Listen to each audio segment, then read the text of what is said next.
After 8 seasons of Venom Truck Series competition, there aren't many firsts left to be had. But tonight it is a first in terms of the postseason. Never before has there been a chase, and tonight it is chase race number 1. And it comes on the night of one of the marquee events of any season, the Venom Truck Series schedule. This is the none of your Beeswax 220 from the last great Coliseum, Bristol Motor Speedway. It's all here with the Venom Truck Series on turn 200. Tommy Cook hanging out with you. Matt Williamson will be alongside here momentarily. Let's take a look at the chase. Now there are only 10 drivers on this graphic. They are seated accordingly from where they finished the regular season. 2 points between every driver. Gap between first and 10th is now only 18 points. It's Hunter Engrav, who, with 7 victories this season, he may be the favorite to win the championship, but he has not been untouchable this season. A couple of other drivers here in the top 10 have gotten victories. John Kay has multiple, Jan Van Leer has multiple. A couple of other drivers on here have finished second to Hunter Engrav multiple times. It'll be interesting to see over the course of the next 5 races in the chase if any of these other 9 drivers have anything for Hunter Engrav, or if Engrav's recent successes will prove to be enough to get him over the finish line. He's expressed confidence about a couple of races. I think most drivers are looking at the final 5 races of the season and are circling Talladega and Dover as the big uncertain races. There are certainly some drivers that feel strongly or very unstrongly about Circuit of the Americas. I guess strongly in one direction or the other. Hunter Engrav and Matt Schlosser in particular are the favorites to win that race. Andy Poliski and Jan Van Leer will be up there as well. But Talladega is up for grabs. Dover, nobody seems to know. And this is New Kentucky. That will be the 5th and final race. Now a lot of questions lingering about that one as well. So, yeah, a lot of uncertainty, but that's kind of the point. The next 5 races, including tonight at Bristol, which is going to be a wild night. It always is. Definitely a lot of uncertainty coming into 220 laps here tonight. Let's take a look at seasons past here. This will be the 5th time Bristol Motor Speedway has seen its way on to the Venom Truck Series schedule in the pavement, at least. There have been 2 other dirt races here at Bristol as well. Andy Poliski's won twice. Nathan Reynolds has won. Nathan Palavoda won here last season. Nathan Reynolds, though, is the name that you see all across this thing. He's got all the speed records here. He's led the most laps despite only having 1 victory. All the other 3 races have slipped away from his grasp here in the past. Of course, he's not racing tonight. I think the one thing that we'll be keeping an eye on throughout the evening are the cautions. 2 races here have had 9 cautions. One of them had 14. The other one had 19.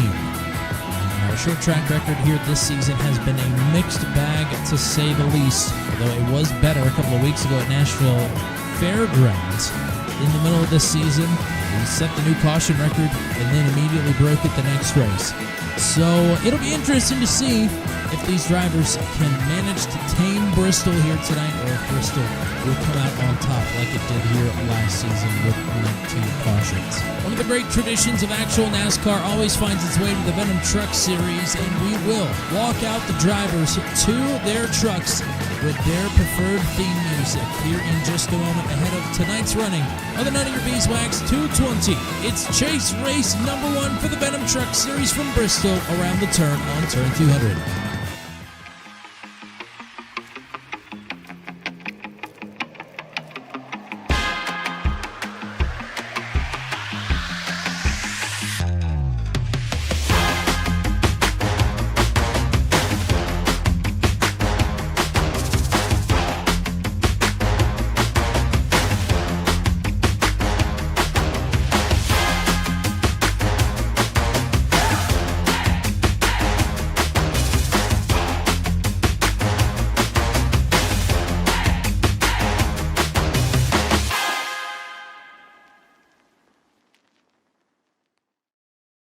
A blind knight that uses echolocation, viewing the dark, treacherous world through sound. Trapped in a dungeon keep, endangered by combatants, where hazards lurk around every corner. Make sound to have vision, or don't and be stealthy. Avoid impaling threats throughout the dungeon to escape. Engage with other prisoners. Rogue Knight I've been hearing about. Could you find the key and unlock my cell? Free them to fight back with more allies. Let's take this guy. The dungeon labyrinth has many paths and even more traps. Struggle through the darkness to find your freedom.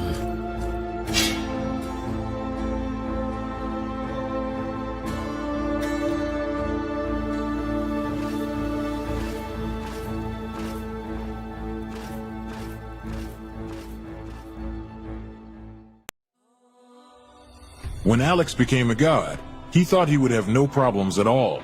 Until... he landed in the Divine Dimension and was tasked with protecting the entire multiverse. Am I connected to every single Alex Ambrose that ever existed? Alex could travel across dimensions, defying the laws of time and space, to help other Alexes throughout the multiverse. But then everything changed. No! Aw! I have to go back and save them. But if Alex went back to the mortal world, he would relinquish all of his power and his memories. I don't have a choice. I must go back. When Alex returned back to Earth, he goes back to being your average business tycoon millionaire, unaware that the people he cared most about are in danger. Someone help me! Yvonne, what happened? I was attacked by a monster. Alex? What's going on? Get away from him! He is my boyfriend! Who attacked Yvonne in the forest? What will Debbie do next? Who will Alex choose between the two women?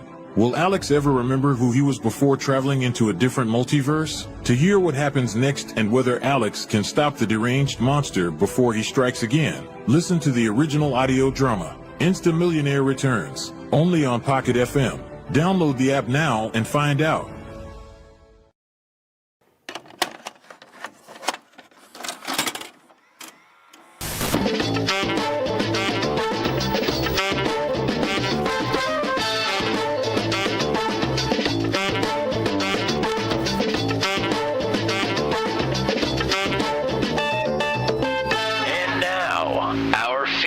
Presentation.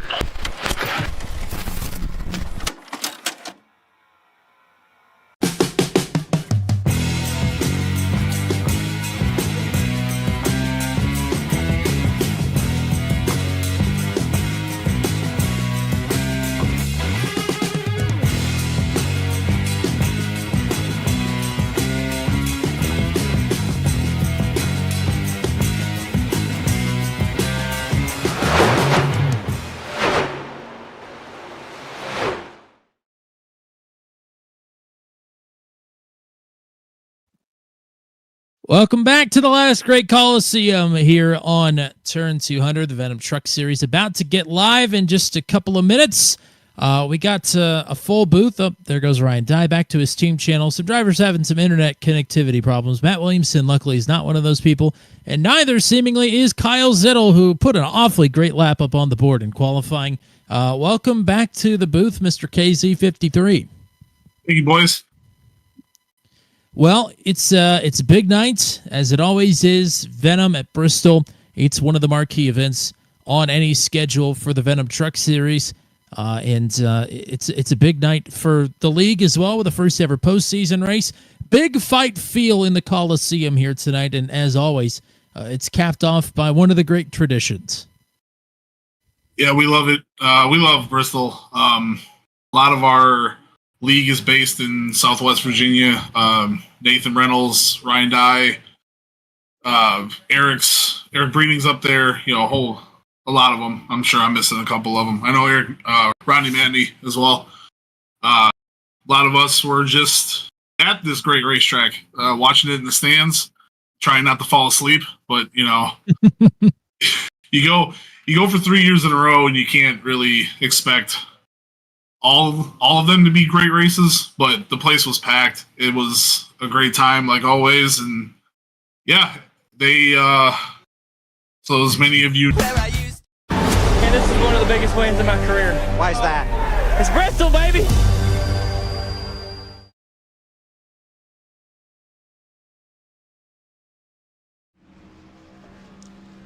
Alrighty, Matt. Love that. Thank you very much to Kyle Zittel for the work that he puts in always. 20 seconds. Is this race going to be as chaotic, less chaotic, or more chaotic than what we saw on Thursday with Max V? I am going to guess more, just because of what this race means to these folks in particular. I would venture to guess more, but I don't know. That Thursday race was pretty crazy as well. Don't forget the 4 races prior here on the asphalt. 9 cautions, 14 cautions, 19 cautions. So that's the kind of night that we're in for here tonight. History tells us, and I think common sense should also tell you. It's the None of Your Beeswax 220. They're racing for a jar of honey here tonight at the last great Coliseum. The first chase race for the Venom Truck Series ever. Hunter Engrav is on the pole. John K. will line him to his outside. These are the championship favorites. Kyle Zittel with a great qualifying run, and he got that in his opening lap at a 14.519. He'll roll off from third. Matt Schlosser is third in the standings coming into the chase. He will start on the outside of row number 2. Jeremy McKinnon will line up 5th next to chaser Jan Van Leer in P6. And it's a double chase row on row number 4, Andy Poliski and Luke Peterson. Chad Stearns will line up in 9th next to chaser Paul Ellison in 10th. And another chase pair, Brantley Gainey and Josh Freed on row number 6. Joshua Matacek, coming off a career best finish last week, will start in 13th next to Garrett Rainey. There is Steve Roman, who just barely missed the chase, but he is at the home track. He's the home sponsor. He starts in 15th next to Zach Lockett. Bertie Gunter way back here in 17th. Josh Jackson to his outside. Gary Clark, Tyler Logan, your top 20.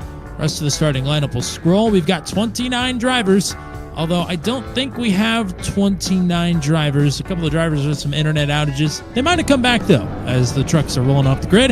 Matt Williamson, the weather conditions here, some strategy if you can even plan ahead in this race. Planning ahead is pretty difficult. You just got to take it as it comes. We are under the lights here at Bristol, of course. 75 degrees is the track temperature. It may continue to drop as we go along. Of course, it's concrete, which tends to be a little bit cooler. Wind gusts 10 miles an hour, up to 11 now, but I don't know if that will play a whole lot of factor here on the short track as we continue rolling along here. The fuel, you can stretch it to about 135 laps. We have 200 laps around Bristol here tonight. With the short tracks, again, there are going to be penalties for incidents. That is what was decided a few weeks ago. So 20X will be a drive-through penalty. 24X will be a disqualification. No fast repairs. 3 extra sets of tires. I don't think Jan Van Leer will be able to play his good old short track strategy for this one, but I wouldn't be surprised to see him try should we have many, many cautions. See that in the chat from Bailey Marine. Joshua Matacek, Yamaha scheme next week. I'm excited. Let's go. Yeah. It's such a good colorway. We're underway for the first ever Venom Truck Series chase race. K on the outside and grab on the inside. You want a decisive advantage just in case the caution were to come out from the outside pole. John K has got it for the time being. K to the point. Oh, and there's a spin already. It's Jeremy McKinnon. Getting no auto cautions. He will go all the way to the back of the lineup here and try to get this truck turned around. And he's just now getting rolling. Leaders are headed towards turn number 1.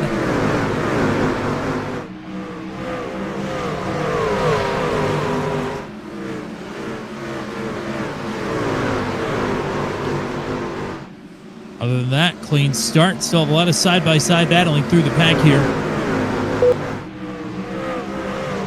Not for the lead for now. John K. up front. Engrav moving backwards towards this battle between Matt Schlosser and Kyle Zittel. Oh, a lot of shuffling there in the mid-pack. And we do have a crash. Caution is out. Steve Roman is involved. Gary Clark, Eric Breedy. Oh, wow. Sargent just clipped Clark there at the end. Tyler Logan may have gotten a piece of it. He has required repairs to make. Steve Roman.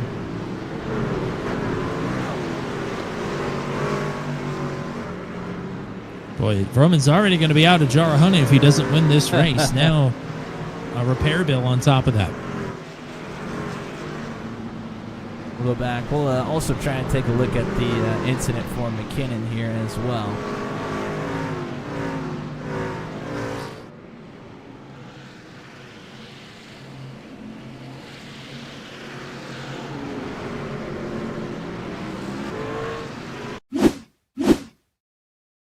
Here's the incident for McKinnon. McKinnon down here on the bottom in the real tree, number 12. Good looking truck there tonight. You can see he's already loose there, starting to get towards the exit of turn 4. He's able to just scoot it up against the wall, so shouldn't be too much damage for McKinnon, and he's going to get some help with an early caution here as well. So he might be right back into the thick of things.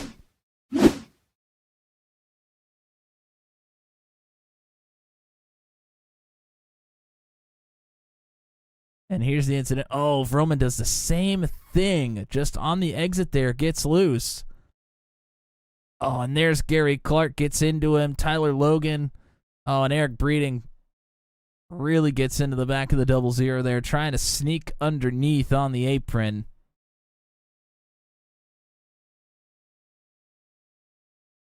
And then you see we saw Paul Sargent get into the 8 there down in the bottom as well. So that's pretty significant contact for 2 or 3 trucks there. So Logan, Froman, and McKinnon were the 3 to come down to pit road. Froman will have an EOL penalty. Tyler Logan has gotten his meatball cleared. And the lucky dog went to Jeremy McKinnon. So he is back on the lead lap. Gary Clark and Eric Breeding have also gone down a lap. So 25 over 29 on the lead lap. It was a big week for the Venom Truck Series. Kyle Zettel kind of mentioned it, but kind of breezed over. There's always a September gathering at Bristol with the Venom Truck Series since its inception. And this time around, the story goes is that Cole Maxwell and Paul Ellison were hanging back at the truck in the parking lot. And Paul has a pretty nice-looking Chevy Silverado, if I'm not mistaken. Great-looking truck. So good, in fact, he was asked to shuttle drivers in the driver intros. So he had that thing out on Bristol, his actual real-life pickup truck.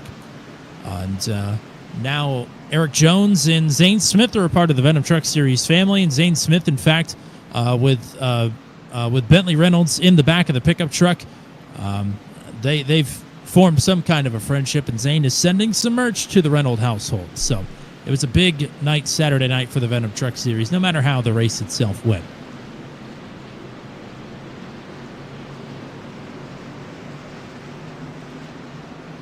One driver that wants the jar of honey maybe more than anybody else tonight is John Kay, and he is leading the field. Back underway.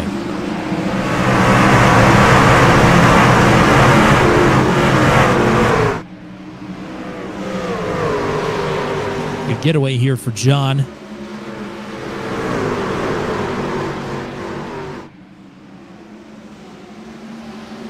And grabs Zettel Schlosser running single file. Van Leer under fire from Peterson.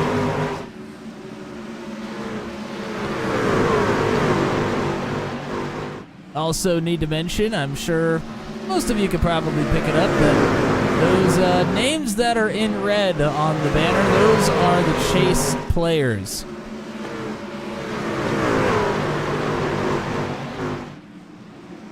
Oh, caution is out. Out.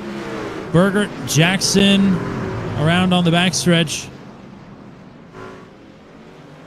And Jackson's got to go a lap down here. Oh, I thought Luke Peterson was going to hit Josh Jackson. Somebody did just hit Josh Jackson. I think it was Brody Gunter. I wonder if he was able to see him. He stayed up there on the wall, but he was against the wall. Yeah, but you're right, Gunter. Gunter was tucked in right behind Brantley Gainey and couldn't see him till the very last second. So that wasn't quite as egregious as it looked to be. I have a feeling this may have been another self-spin, but we're going to find out. We're going to talk about that a little bit more after we take a look at the replay as well. It's just going to be the theme of the night, I'm afraid. Taking a look here, I do believe it starts with the 7, and it does right through the middle. Oh, he gets loose, and he tries to make a correction there. He kind of gets it going straight again, but makes another overcorrection right into Michael Dean. And then you see the 44 of Bergert makes contact with Dean and the wall down there.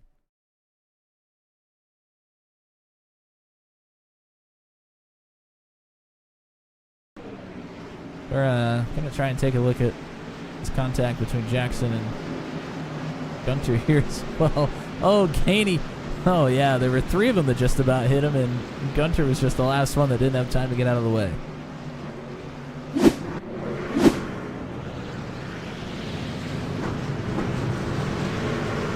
No meatballs out of that one. That's always good. So let's talk about the self-spins we've seen. That is going to be a very common theme. We saw it all night on Thursday. Just the way this truck package drives at Bristol now, it is just very, very difficult. It's easy to get loose, and once you are loose, it's nearly impossible to make the right amount of correction to not send yourself into the outside wall. I mean, it's just hard. I really don't know any other way to say it. It is just very, very difficult. Depending on how you drive the track or how hard you push your truck, you're going to have difficulty in one exit more than the other because of the slight misshapenness of Bristol. Turns 1 and 2 are just that little bit larger and a little bit more narrow in 3 and 4. Yeah, it's with a low downforce package, it's just going to be difficult. I mean, we're definitely on for at least 10 cautions tonight, even if these guys are, I mean, driving like pros. The pros can't get it really under 10 here, so on iRacing. So that's just the kind of night that we're in for. Hello to Rob Williams in the chat. Hello to Flinky Roberts. Welcome back to Goodleaf Archives as well. Very happy to have you back here in the chat. Woo Trucks indeed. And Tyler Bergen hopped in here before the race as well. Hello to anybody that's hanging out with us here. Big night for the Venom Truck Series. John Kay is the race leader. Back it away.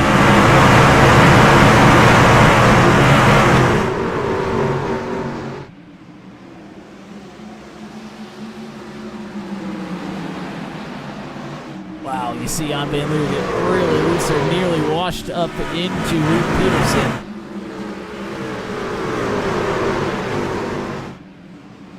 Josh Jackson slow on the bottom of the track. Poliski has to make a save.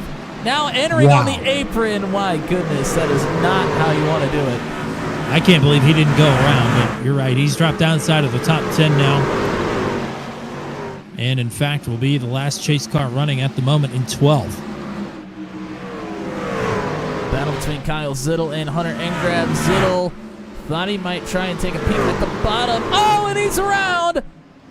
Oh, Zittel from 3rd. Still rolling. Yeah, he's able to keep it straight, but he's going to lose a lot of track position here. Back to the 18th position now as Ryan Dye goes to the outside.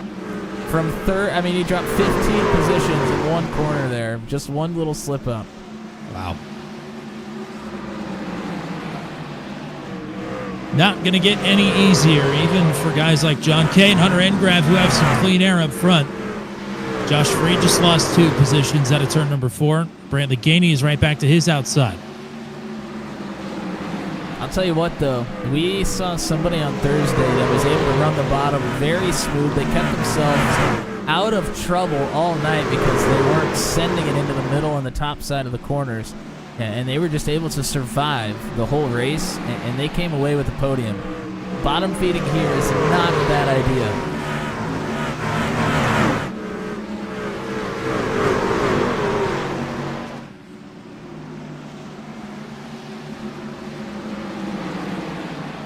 .8 of a second for Kay over Engrab.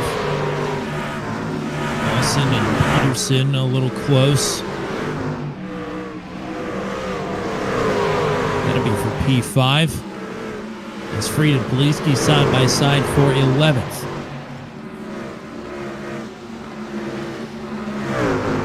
Gainey and Rainey. Gainey is going to go for a little slide, not a spin. There's a save behind him as well as Ryan Dye nearly had that spun out of turn number 2. Not showing a penalty for Gainey with the double pit road. It can be kind of awkward sometimes where it thinks you've encroached on pit lane, but no black flag for him. Corey Rutherford trying to use this top side to carry a lot of momentum. He's going way up the racetrack. And he's Bottom not working for Freed at the moment. Looks like Gary Clark's had a problem. He has jumped to pit road. Things are not done for Freed here. I may have steered him wrong if he's listening. I was going to say, he's backing up here on the bottom pretty quick. He was inside the top 10, and now he is back to 14th.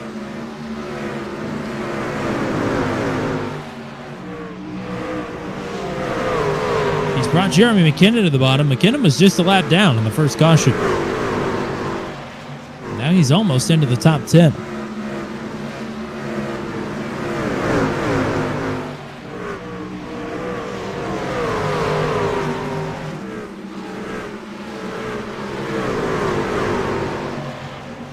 Engrav has started to move forward just a bit. He's cut the gap down to half a second to John Kay.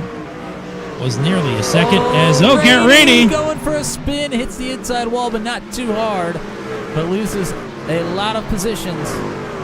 Back to 17th, now 18th. As there's one in the wall, it's Josh Jackson down the front stretch. Sent some folks scrambling, but we're still good to continue. Zach Lockett. Trent Stearns, teammates duking it out here now. Chad was the runner-up here last season to Nathan Palawota. He's won on short tracks before with the Venom Truck Series. See Paul Sargent a lap down there on the bottom. Might be 2 laps down there.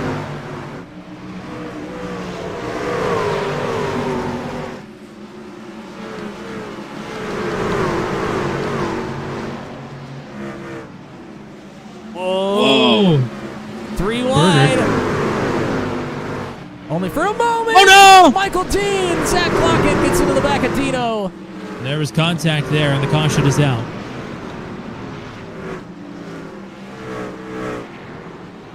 I think Lockett was trying to move up the track a bit, but had the 73 in front of him, and Dino's been through the ringer here already tonight. Yeah. Dean was already 1 lap down. It's going to erase a good run from Zach Lockett as he claims that over the radio, so he'll get an EOL penalty. But not unjustly, as I think the replay will show, no matter what the circumstances were that led up to it.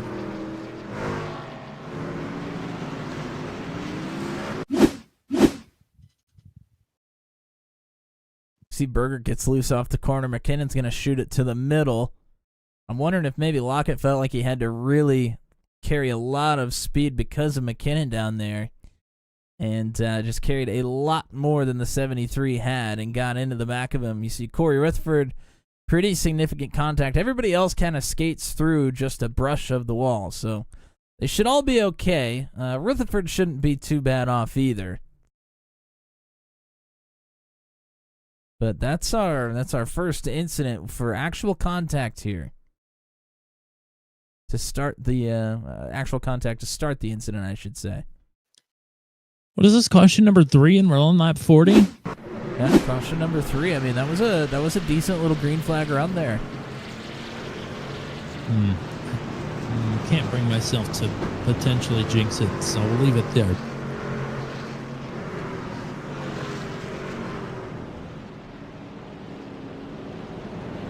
A couple of drivers down pit road. Go ahead. I think a lot of these drivers do have damage, though.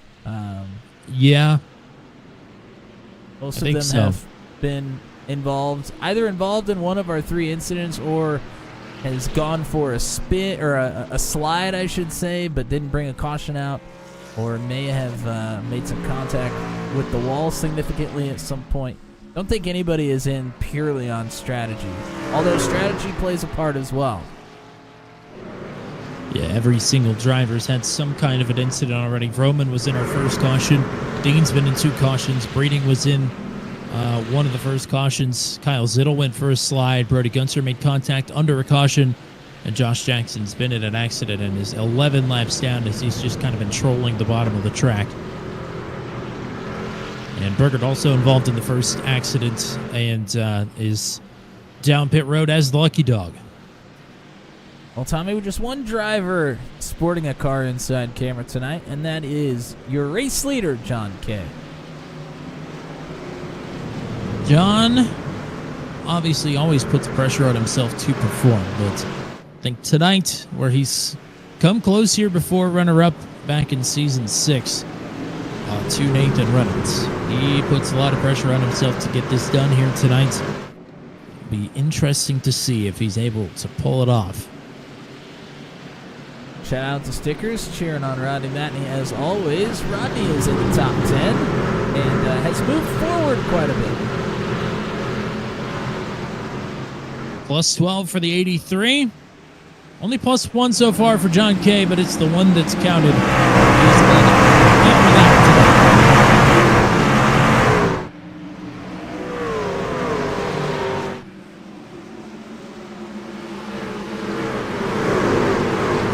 Van Leer, second and third.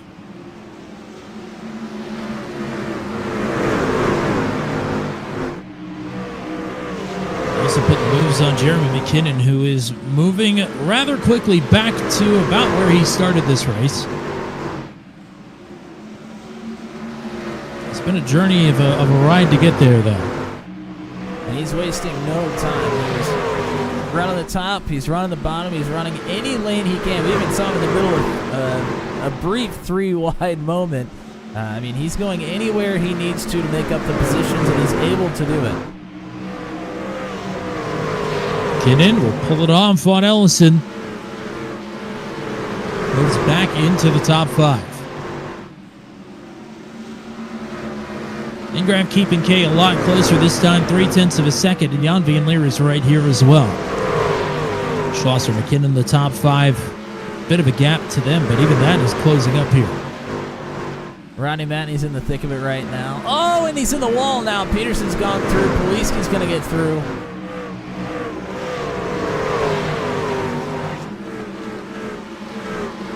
He's back even with Poliski now, though. We've seen this top side work pretty well here early on. Jeremy McKinnon makes a quick pass on Matt Schlosser and makes it stick. That's for 4th. Still side by side for 9th.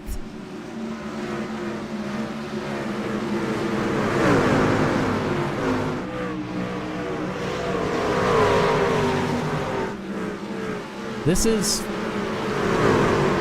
why Bristol can be so good, is you get these 2 lanes where the top lane, you lose some. Oh, Rainey is around to the back. He is on the apron. Caution shouldn't come out. And it won't.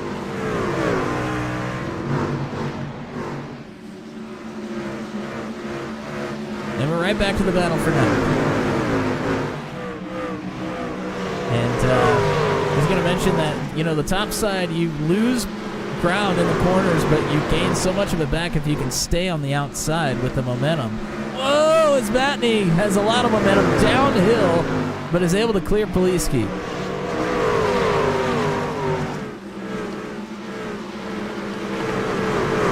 Lots of shuffling just inside and outside of the top 10. Yeah, this is where it's all going down. Kyle Zittel slides up in front of Brantley Gainey. Brings Brody Gunter along with him as well. Oh, and Gunter's around! Going for a slide as the 01. And he's down on the apron, should not bring out a caution. Tricky spot there as he'll bring it back up on track. John Kay approaching quickly. Been the best night for Gunter thus far. He's yet to crack the top 10 and now a big slide, and he is now the last driver on the lead lap.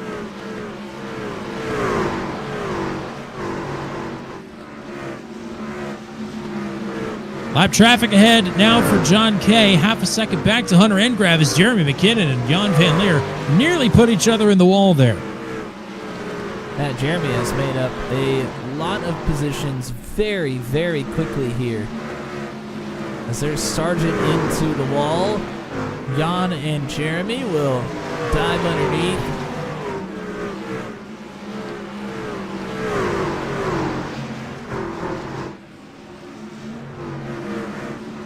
Paul Elson just got a piece of the wall further back there. He loses 2 spots. Luke Peterson and Chad Stearns side by side. Wow, Stearns just about lost it, and now he's in the wall. Stearns was really sliding straight up the racetrack. Oh, and here goes Rutherford. Oh, Rutherford hits the wall hard on the inside. That might be a day ender for the 50s. Trying to get back out on track. Nearly made contact with Steve Roman. And Caution is out. Eric Breeding stopped on the top of the track.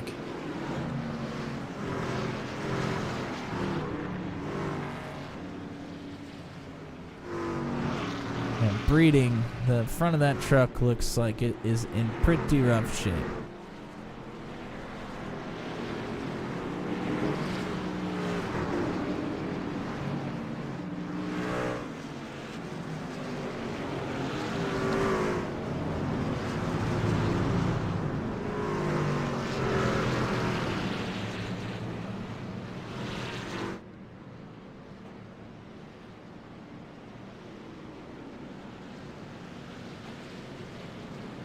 Well, let's take a look at the incident for Rutherford here first.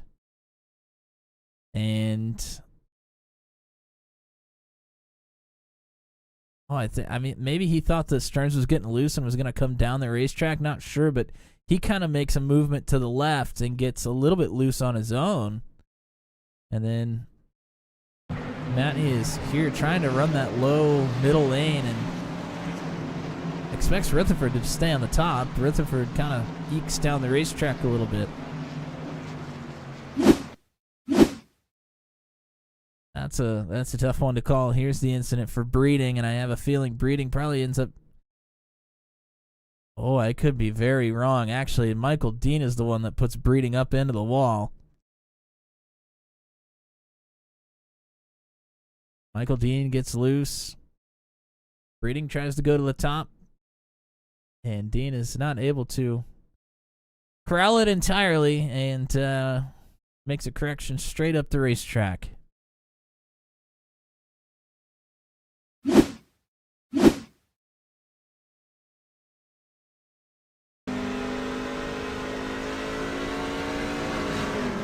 So a lot of drivers down pit road, crucially. Some drivers not down pit road. John Kay, Hunter Engrav, Luke Peterson, Kyle Zittel, Josh Freed, Garrett Rainey have all stayed out. Everybody else is down. A little bit surprised to see some of these drivers stay out, if I'm being honest. Well, there's one driver I'm not surprised to see stay out. Hunter Engrav. Yep, he does like to play that strategy game. And whatever strategy doesn't work out, he can usually make up for it with raw speed.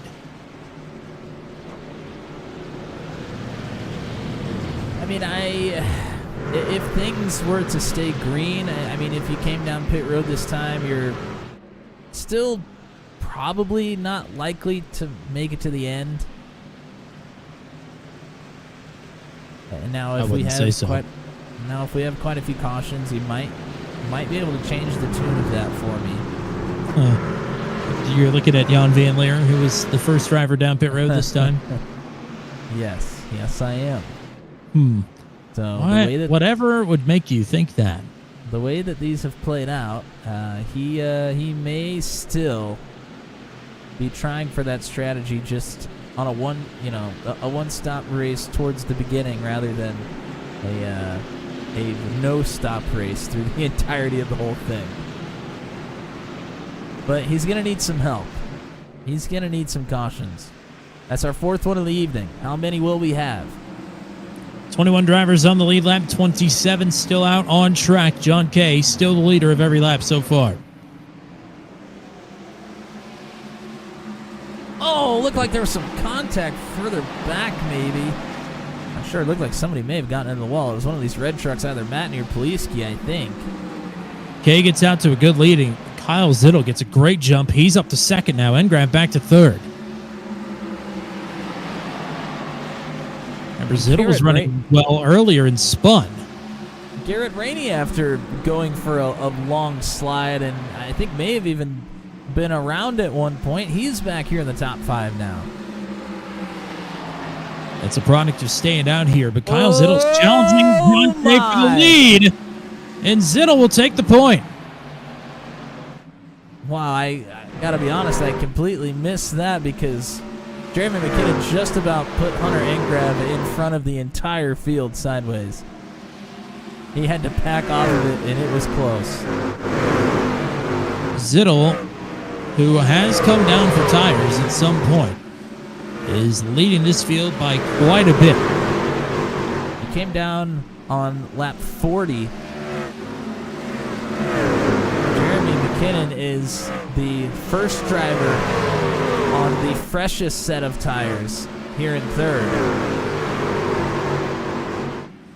Jeremy ahead of Jan. They're both the bat to get past Mr. John Kay.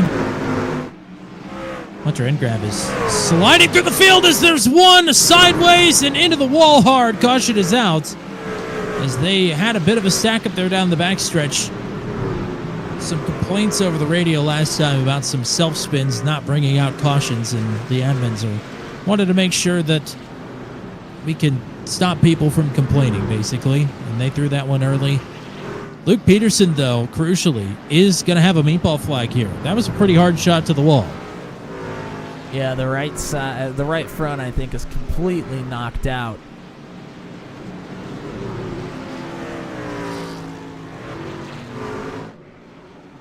So that has playoff implications. Sorry, chase implications.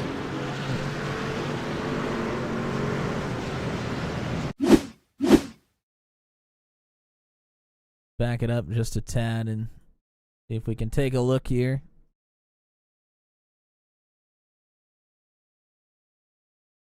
I think Peterson may have gotten a little help from the 39. And then after he started sliding, he got a little more help. And that hard shot, that right front tire just getting buried into the wall, that is what gives the 38 the meatball. Now, the good thing for Luke is generally, and I'm speaking in very general terms here, usually a tire meatball is not nearly as severe as others that could occur.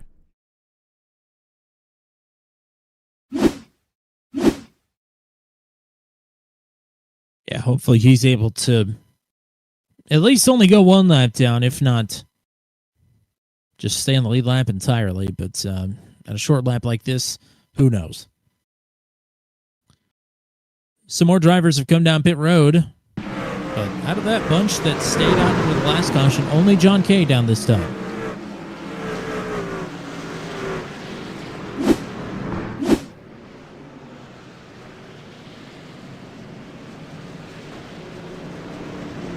Well, this is, I think, Kay with maybe just one or... I mean, it might take a couple cautions. Maybe with 2 cautions, I think he'll be okay to make it to the end. But now, I will say, we've seen that tires can be a pretty big advantage here. So I'm not sure going for the fuel strategy to the end is necessarily the right call. Should we get a caution? I mean, even with 50 laps left, even maybe with 35 laps left, I think you can take tires and really make up a lot of ground through the field. Engraf doing this overcut that he normally does. Could be saving himself a set for later if these cautions really start to pile up, and he also does not find himself in that. He's, I think, the only driver now out on track who is not, or who is still on their original set of tires. I'm sure what he's hoping for now is for this run not to go 60 laps under green, where he'll have to come in to make a pit stop under green. But the chances of that, not impossible, but pretty slim. Pace car is off. Kyle Zittle's in control of the field, and Jeremy McKinnon's been the fastest man on track there at the front of the field.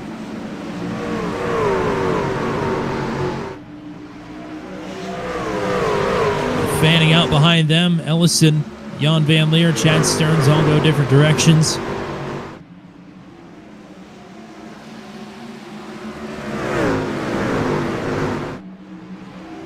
Rainey trying to hang on here in the 13, spot number 4. As McKinnon, the race leader, over Zittel now.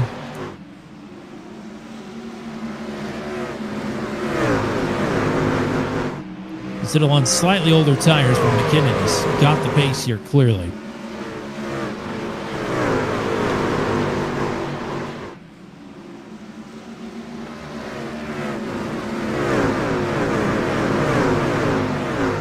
John Kay, Ryan Dye, side by side, Dye in that beautiful negative Buffalo Wild Wings paint scheme. As Hunter Engram has started to slip back pretty consistently here on this restart. And it won't matter as long as he can stay on the lead lap before a caution comes out, assuming a caution comes out. Also assuming that he isn't the caution. The battle you showed with John Kay and Ryan Dye. Engram is in the middle of it now as Kay's on the way forward. Gainey and Schlosser side by side for position. So are Garrett Rainey and Jan Van Leer.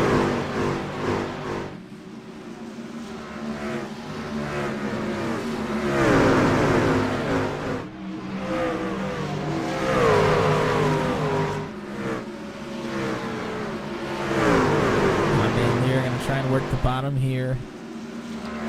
Oh, gets pretty loose there out of the corner. Kyle Zittel trying to work this top side to play defense, but Paul Ellison is underneath and looking for the second position. Ellison and Stearns on the same tire strategy as Jeremy McKinnon.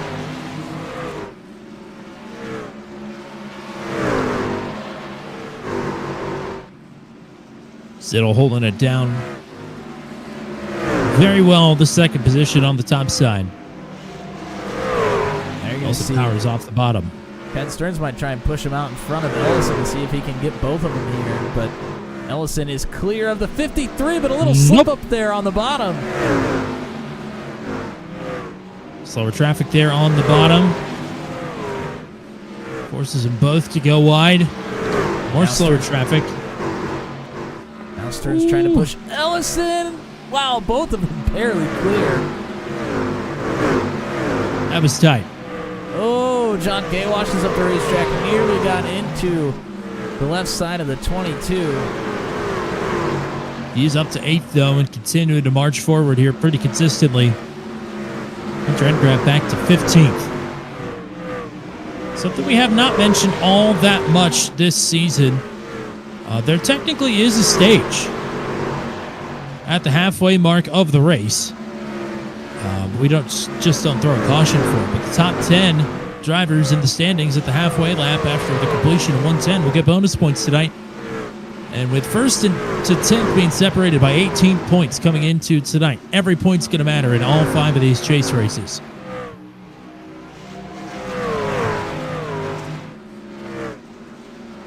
Yeah, and Ellison's looking to get himself the most right now, sitting there in second. So they got about 15 laps to get it figured out. The drivers going forward and moving backwards. Ellison now starting to have to play a little defense. Chad Stearns On the move underneath the 55. Oh, a pretty good slide there out of turn number 4, though. He's going to have to step back into line and take another crack at it. McKinnon 2 to 3 tenths quicker per lap than these two. Well, I would imagine that pace would pick up if Stearns were able to get through. It's one thing to be faster. It's another thing to make the pass, especially here at Bristol. Paul looks maybe not the fastest, but he looks awfully comfortable on that top side. Big gaggle of cars here. Speaking of not comfortable, Kyle Zittel just lost 3 spots on 1 lap. And he's now at the back of that gaggle. Jan Van Leer leads him. Matt Schlosser, John Kay, Brantley Gainey. They're all through on KZ.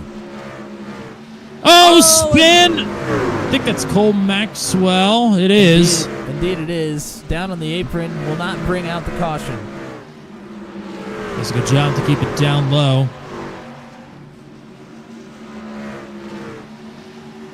John Kay now into the top 5.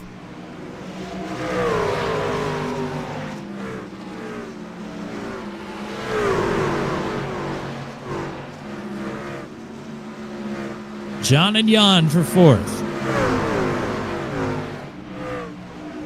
We are rapidly approaching that halfway mark here.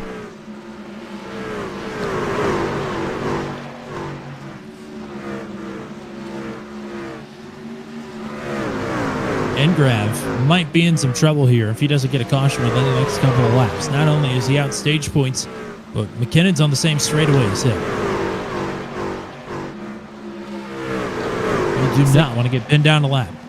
6 of 10 drivers in the chase are in position to get some form of bonus points here in 6 laps' time. Ellison in 2nd, Kay in 4th, Van Leer in 5th, Schlosser 6th, Gainey 7th, Poliski 9th.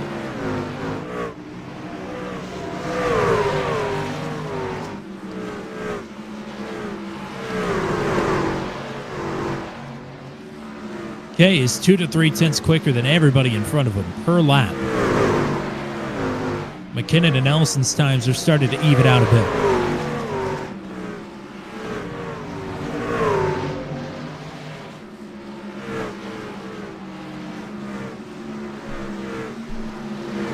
Kyle Zittel and Poliski back to battling, albeit for a different position this time around.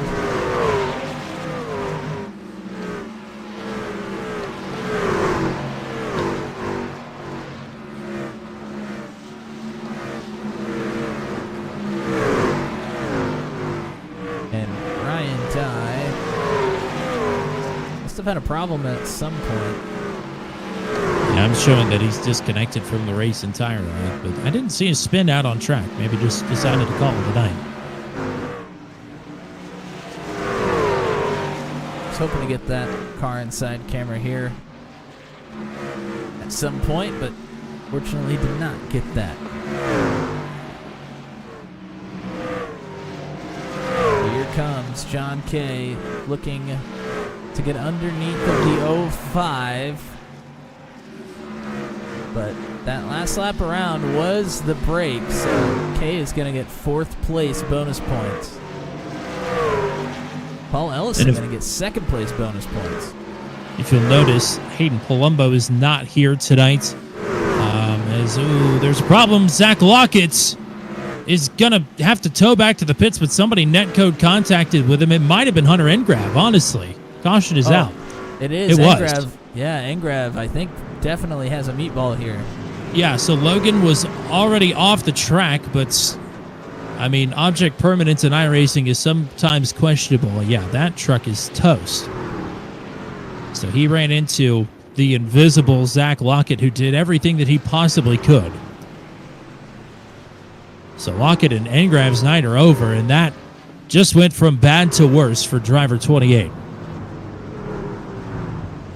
Yeah, was in jeopardy of just going a lap down. Now is out of the race. What I was about to say is Hayden Palumbo in Florida, where they're getting battered by a storm. So sending all the best to all of our Floridians and Hayden Palumbo as well, and hope to see him back here next week to compete for a championship. Here's a look at Lockett. I'm guessing this is going to be a self-spin again. Yep, you see him. I mean, that was loose on entry that time. Oh, my goodness, what a correction. I mean, that is head on into the wall. Even does a flip here at Bristol. And he's right in the middle of the racetrack. Hits the brake like he should. Oh, my. Yep, that'll do it. Back it up, show you one more time.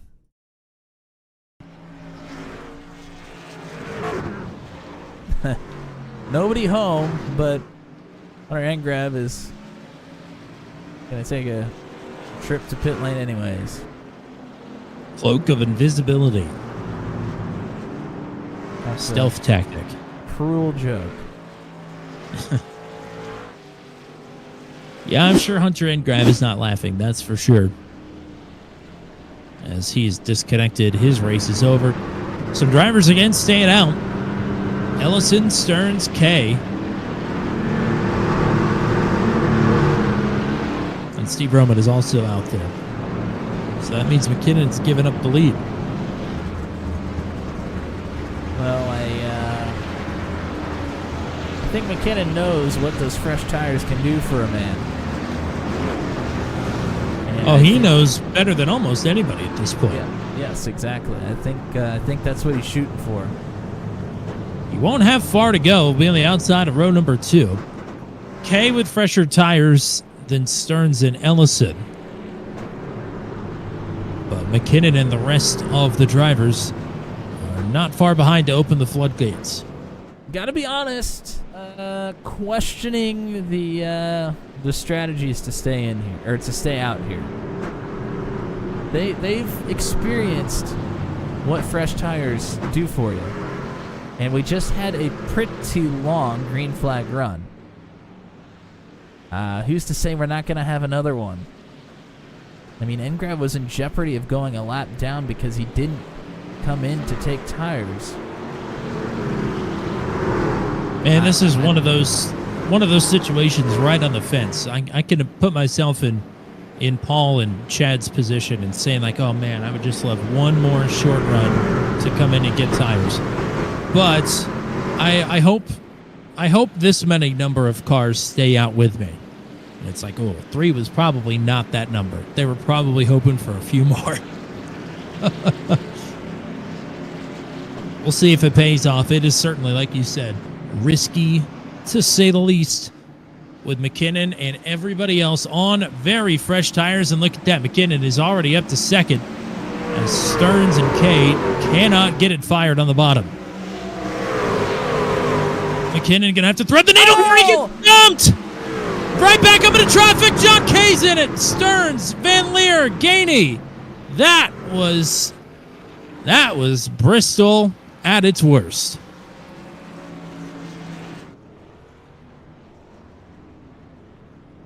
Meatball for Kay, meatball for Stearns. Oh, what a disaster.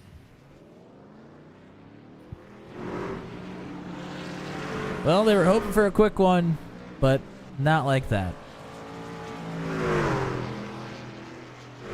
It'd be interesting to see. I'm sure McKinnon was wanting to come down, but did he come down? Did Stearns come up?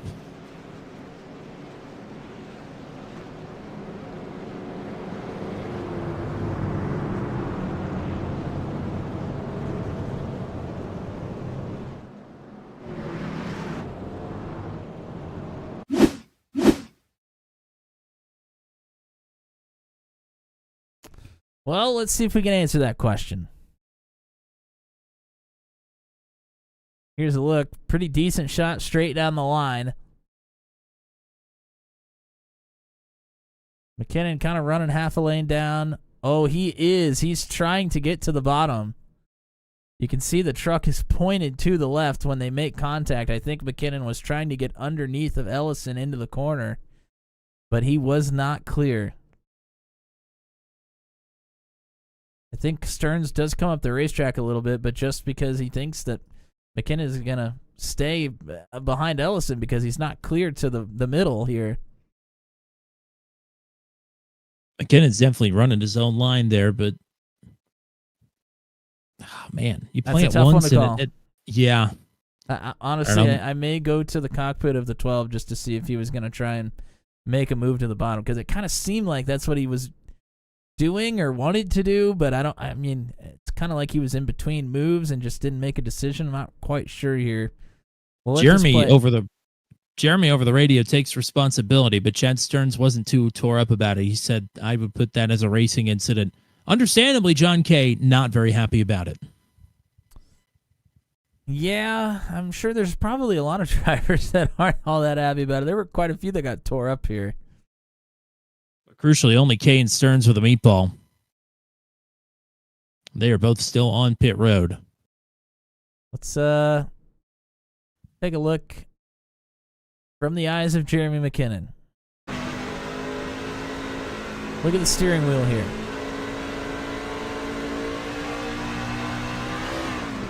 And the wheel is pointed to the left, but it wasn't like an aggressive move to the left. It was just kind of drifting down that direction.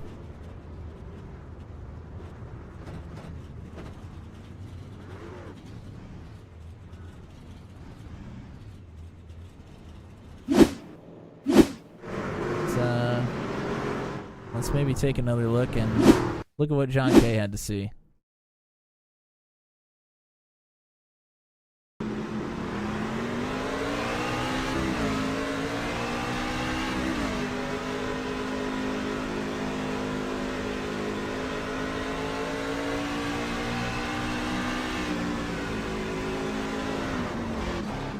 Man, I think Kay thought he was going to get through on the top. He thought Jeremy was just going to stay down on the bottom, and then all of a sudden Jeremy shoots up the racetrack into Chad, hard into John. That'll bring us right back into the action here. Inside of 100 to go. Ellison electing the outside. Schlosser. Now it's Brantley gaining. Oh, Jan the second as there's Jan. Oh, look out. Poliski pounds the wall. So does Rainey. Oh, man. It's all blown up here in the second half of the race. Man, the chase drivers are going down one by one. Poliski, Meatball. Jan with a ton of damage, but we'll be able to continue.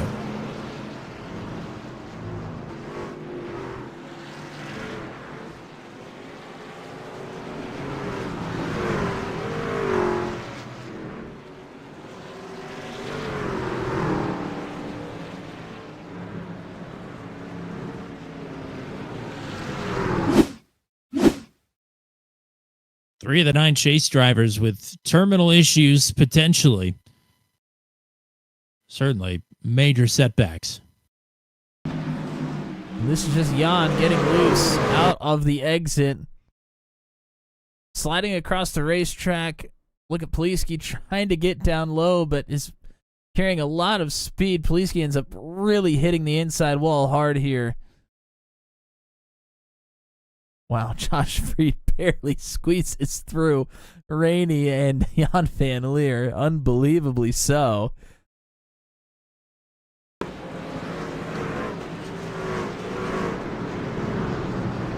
Jan already had quite a bit of damage, but that is going to definitely add to it there.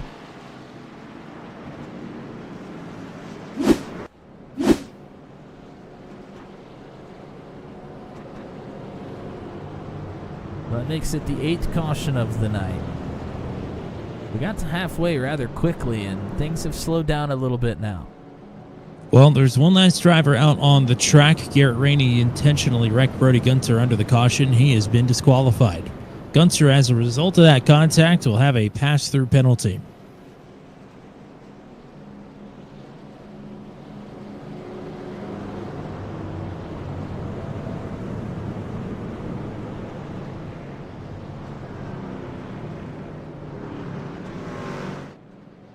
Meatball is clear for Andy Poliski. Somehow John Kays is not still. That's mind-boggling. I didn't think he'd have that much damage.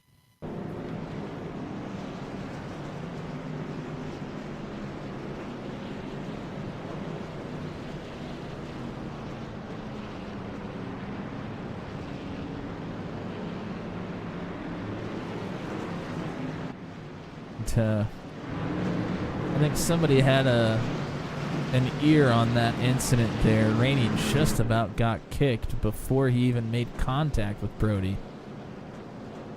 And literally right after the contact, he disappears immediately. I'm not too sure he didn't. Alt F forward. He might have Alt F forward. Not too sure he didn't exceed the entirety of the disqualification limit. You'll get moved or kicked from the racetrack itself pretty quick after that.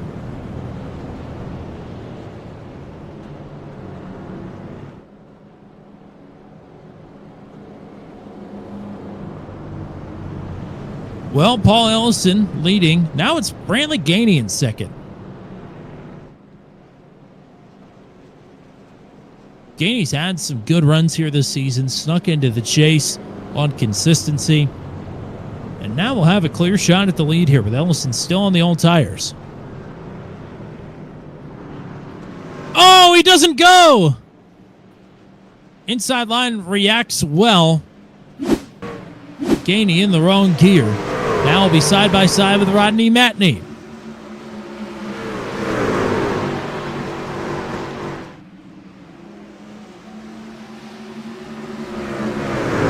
Going to come down and serve his penalty this time.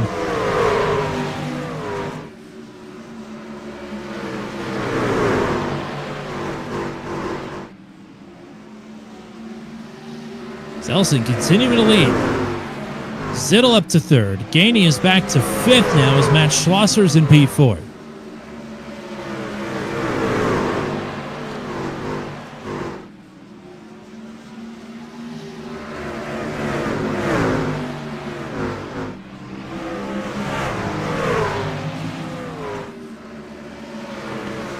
Josh Freed and Brantley Gainey side by side again. We've been battling quite a few times in quite a few different positions tonight. Josh Bonachek right behind them. Bonachek has done a really good job of not putting himself in compromising positions. You kind of see him doing the same here. He's not tucking himself right in behind either of these drivers just in case something goes south. Rodney Matney challenging for the lead. Had a look to the outside. Ellison shut the door.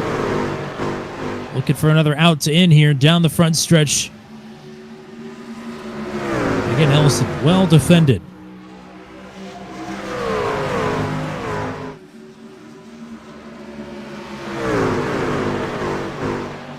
The field is queuing up behind the 55 on old tires.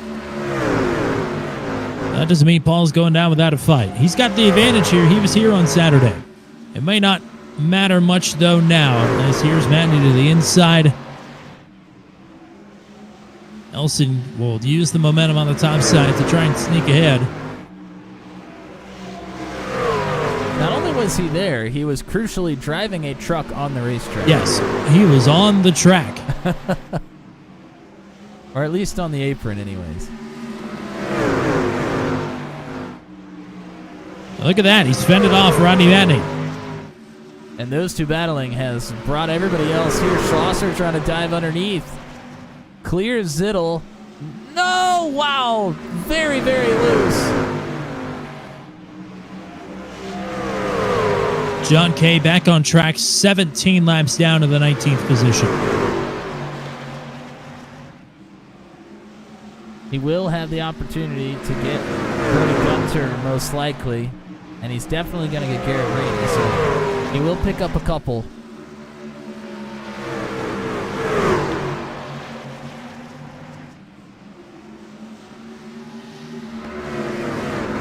Check and Schlosser, as Schlosser going backwards here.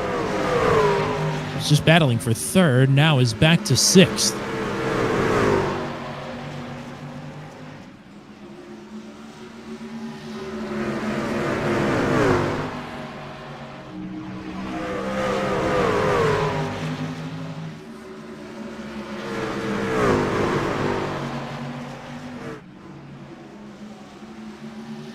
Things have gotten a little bit single file up front here. Driver's still well within striking distance, though. I'll tell you this much. With this many drivers left running, Ellison's still exuding this pace late. He is in good shape if he can catch a caution here to come down and get what could be the final set of tires he'll need for the night. Matney now back underneath, looking for the lead still on lap 147.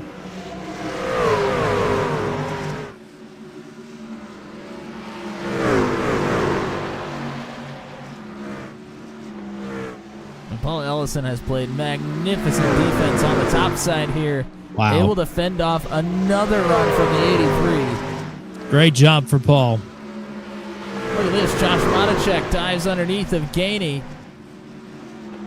He'll get one. Can he get back in line to solidify it? Yeah, Will he just take a second? We saw Schlosser try this exact same move and just made a mistake and ended up having to get back in line on the top. As you see, he sits there now. Monacek doing a good job, though. Jeremy McKinnon has gone around. He is back in motion. Will stay green.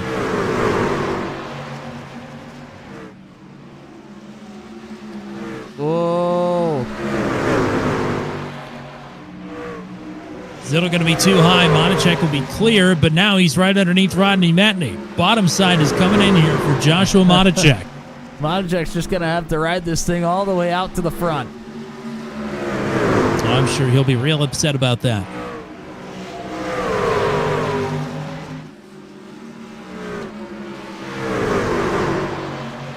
He is well clear of Zittel now. Now he's inched out in front of Matney. He's the second on the bottom. Will he be able to do what Matney was not able to do and get this pass done down low on Paul Ellison for the race lead? Yes, he will. What a run for Joshua Monacek. He is leading here at Bristol.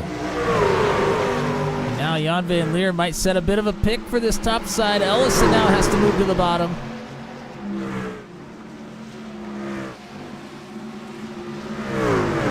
Monacek already starting to pull away a bit. Wow. Well, we've been talking about it the last 3 or 4 weeks. Monacek's numbers have been coming up and up and up. And there's no higher number than 1.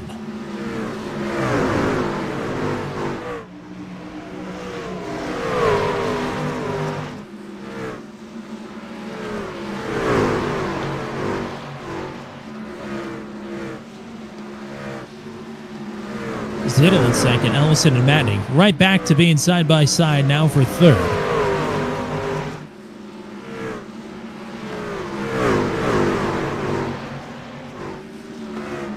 And now Paul, desperately hoping for a caution, I would imagine.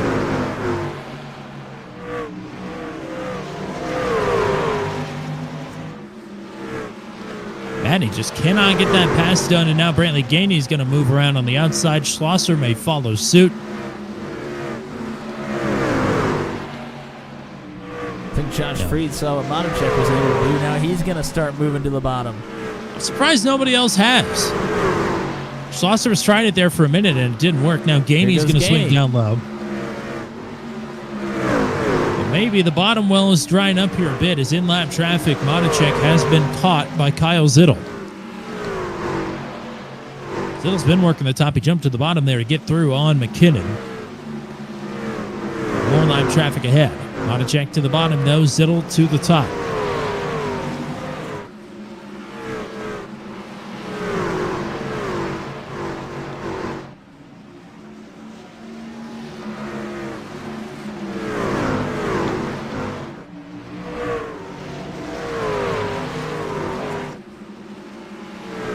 Here's Zittel underneath. Oh, and into the door. There's some netcode contact there if it wasn't real. Monacek was trying to squeeze Kyle down there a bit. You see, most drivers, when they play defense, they actually go to the extreme top side because they want as much momentum as possible. Monacek is doing the opposite. Zittel has to check up just a bit, but it also gets Monacek checked up, as that is Andy Poliski going to the top side to go a lap down. He's running in 15th. John Kay back in 17th. Hunter Engrab out of the race outside of the top 20. But a tough night for some of our top-rated chasers. Luke Peterson's going to get moved up the racetrack by Paul Ellison. Peterson 2 laps down, I believe. Yes. No, just one.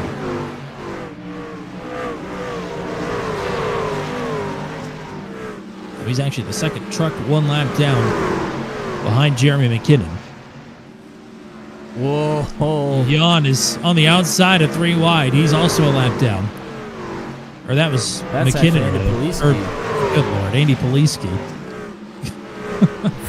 I'll get there eventually. Yep. 10% chance.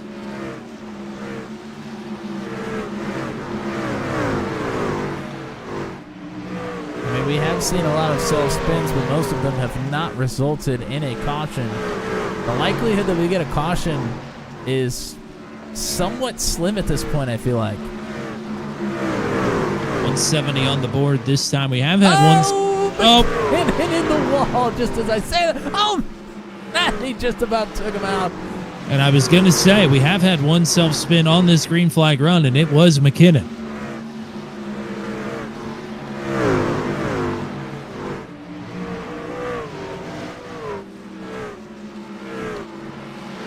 Schlosser starting to apply the pressure to the back of the 39 to try and get to 4th.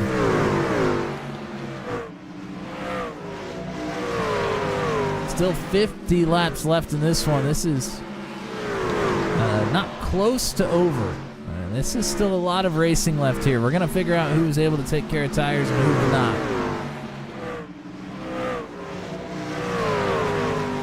Zittel and Monachek's lap times have evened out, but Monachek is now 2.25 seconds behind. Brantley Gainey is closing on both of them. What a big night it is right now, and very well could be for Brantley Gainey if he were able to pick off a win.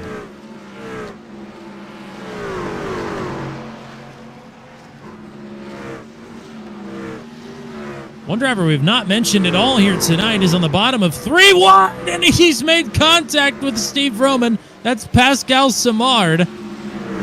Simard's best career Venom Truck Series finish came here in Bristol back in Season 4, and he's only 4 spots away from that.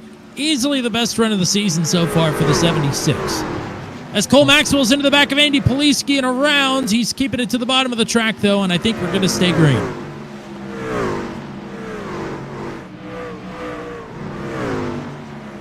Those two actually battling for position.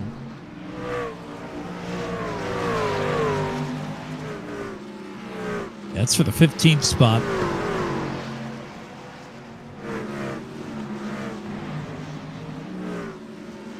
Vodacek gaining again on Kyle Zittel here. Zittel is into some heavier lap traffic. Back inside of a second.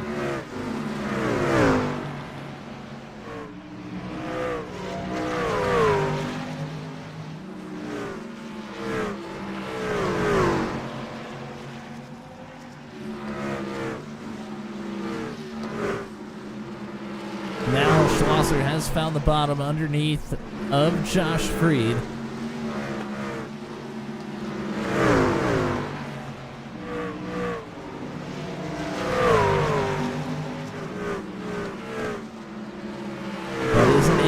Stick. Schlosser has not really run that bottom all that well here tonight. He's tried it a few times. He's made it work a couple, but he's also lost quite a bit of time here trying to run that bottom. I mean, he just lost a ton of momentum and takes this long to get it back. Chasers in the top 10. Gainey in 3rd, Freed in 4th, Schlosser in 5th, Ellison in 7th. Everybody else running outside of the top 10. This chase may have just got thrown on its head a bit. I think so. If this holds, this is almost a complete invert of the point standings. Of course, Hayden Palumbo not here tonight, weather related. Yeah, this will definitely make it pretty much a 9-way race, I would imagine. Pretty darn close. Luke Peterson, John Kay, Andy Poliski will be hurting after tonight. Peterson is probably one that needed a bigger points night tonight. for Gainey, Freed, and Schlosser. Schlosser especially might be the chase leader after tonight. If this result can hold, and he could come away with the top 5. Speaking of Luke Peterson, he's gotten past Jeremy McKinnon, who I think has just had another incident. He is awfully slow there on the bottom of the track, trying to hold on to this 12 machine. Kyle Zittel continuing to lead here. Chasing lap 220. That's 186 on the board. Matacek not too far behind, 3/4 of a second.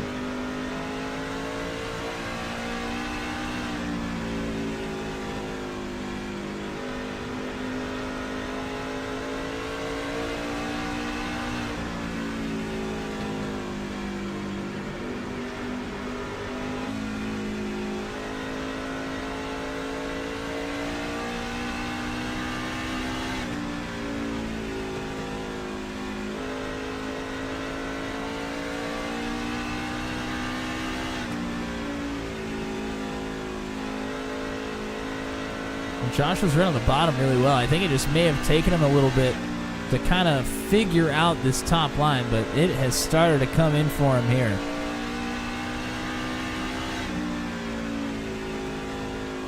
Half a second.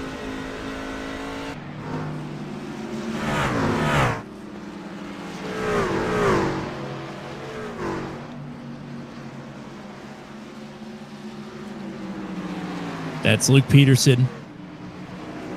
I'm sure trying to help Kyle Zittel out a little bit. They're under the same banner. Definitely tripped the 60 up a bit, but he's got the pace right now on Kyle Zittel.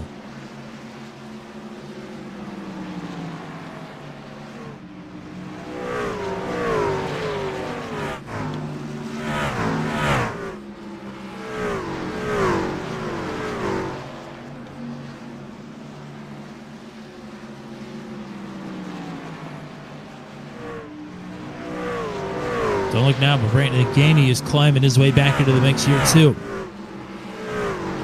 10th and a half quicker last time by.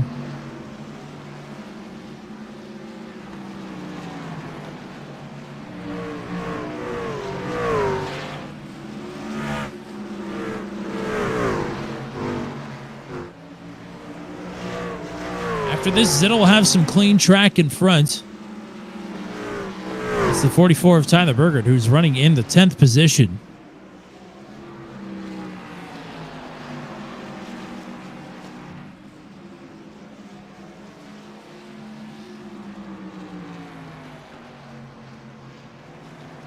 Charges coming and going from behind here for the 53. Matt Schlosser trying to get this pass made on Josh Freed once again. He's on the bottom. Not quite clear, but should be here this time. Freed just starting to lose a little grip there on the top side. Schlosser not a fourth. And you are not wrong. Podium drivers all starting to converge at the front here. A truck length is all Matacek needs here. Oh, boy. Joshua Matacek about getting spun out there. And now checking on Berger just a bit as well. Brantley Gainey converging the top three. About under a blanket here at Bristol. No tire advantages for any of them. It's just who was able to save the most throughout the long green flag run.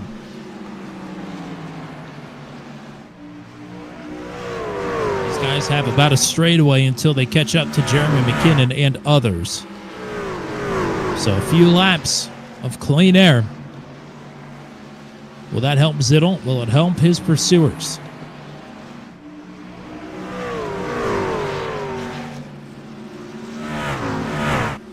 Matacek maybe starting to hit a wall here just as Gainey seeming to find his stride. They've dropped back to 7/10. Gainey is chopping at the bit here to move up to P2.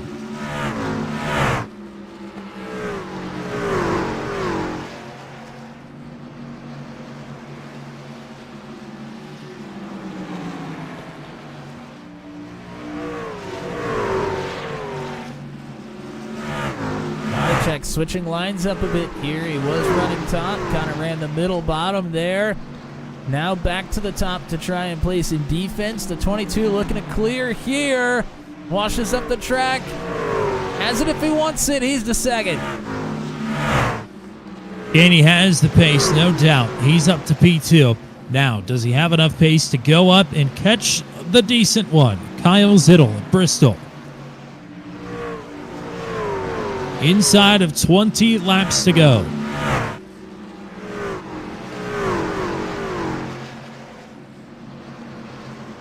Lap traffic now half the straightaway ahead. For 7th, Pascal Simard on the outside of Paul Ellison. Remember, who is still on these very old tires.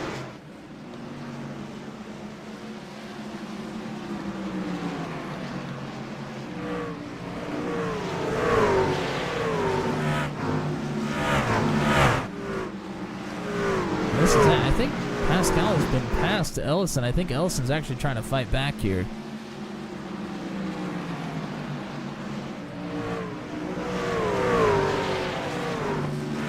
But nothing doing. So it's Simard's spot in 7th, and he's got Rodney Matney right ahead.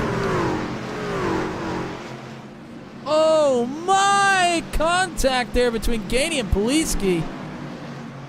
Very light contact, but it looked like it was going to be much worse. Andy is struggling in that very damaged truck.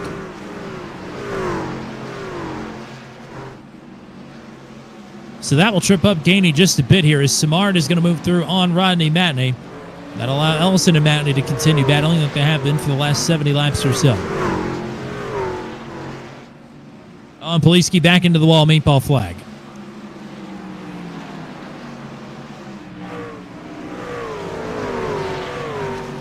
And he just missed his opportunity to get down into the pit, so he'll have to go at least one more. Oh, Jan Van Leer nearly spun down the front stretch. They trying to move out of the way Gainey, and that thing took off on him. Kyle Zittel and Brantley Gainey, two drivers with one career victory to their credit in the Venom Truck Series. It's been since Season 4 for Kyle Zittel at Daytona and Season 5 at the New Atlanta for Brantley Gainey. So it's been a minute. Zittel just missing out on the playoffs.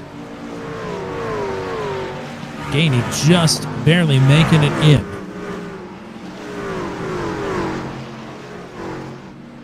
They're about to go to war here for a race victory and a jar of honey here at Bristol.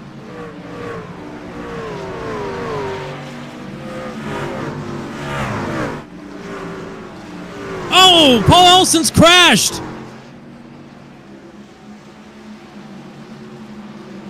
Oh, Paul Ellison's top 10 run is over. He's down on the flat with a meatball flag. We're going to stay green.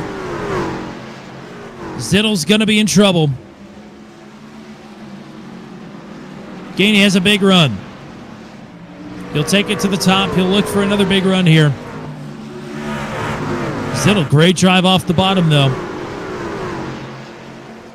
5 laps to go. Lap traffic ahead. Oh, somebody's loose. It's McKinnon right in front of the leaders here. They get stacked up in lap traffic.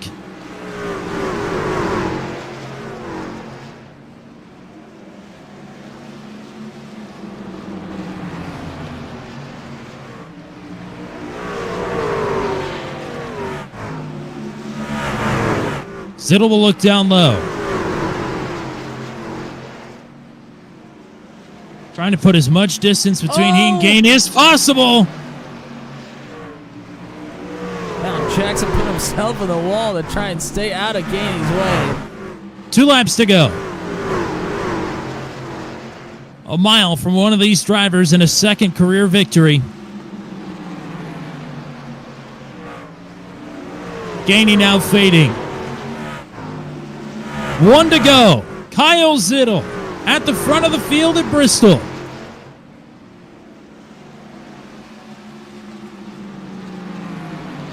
He recovered from an early spin, and he will take a second career Venom Truck Series victory. The decent one claims Bristol.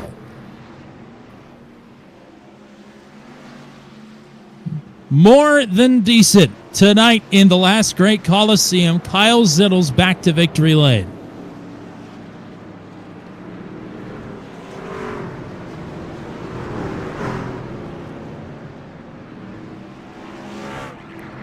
Sweeter than honey. KZ 5-3 at the top of the scoring pylon.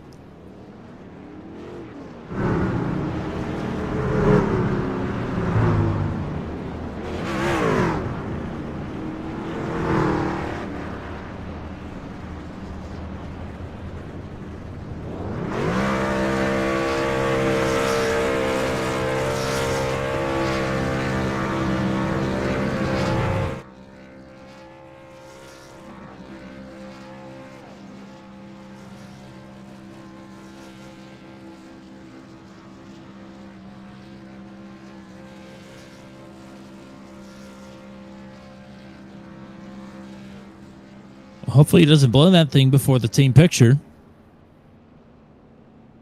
It'd be an awful long way to push all the way back around. Yeah, that's the first win for Kyle Zittle with the Super Kick Revival team. Got the other win for Zittle Inc. Back at Daytona in the Season 4 opener. How long has it been? That was before our time here on Turn 200. Could have taken a couple other between now and then, but it didn't work. But, I mean, Zittle, what a stellar performance here tonight.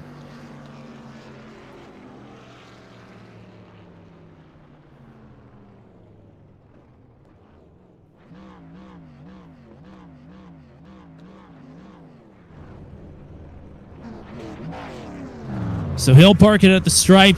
I would like to go see what happened to Paul Ellison there, as this will have some championship implications. Ellison running in 7th with just a couple laps to go.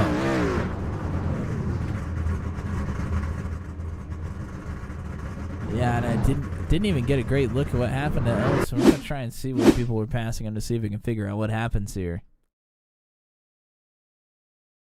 Ellison, this is Ellison side by side with Pascal Samard.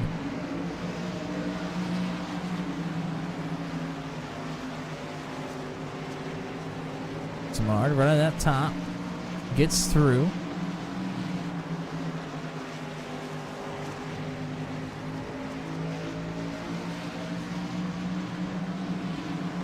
Ellison takes another dive.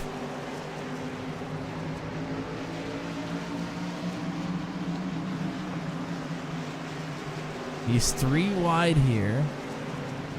Boy, then we might I have a little bit to watch. I didn't have any great places to try and look for it.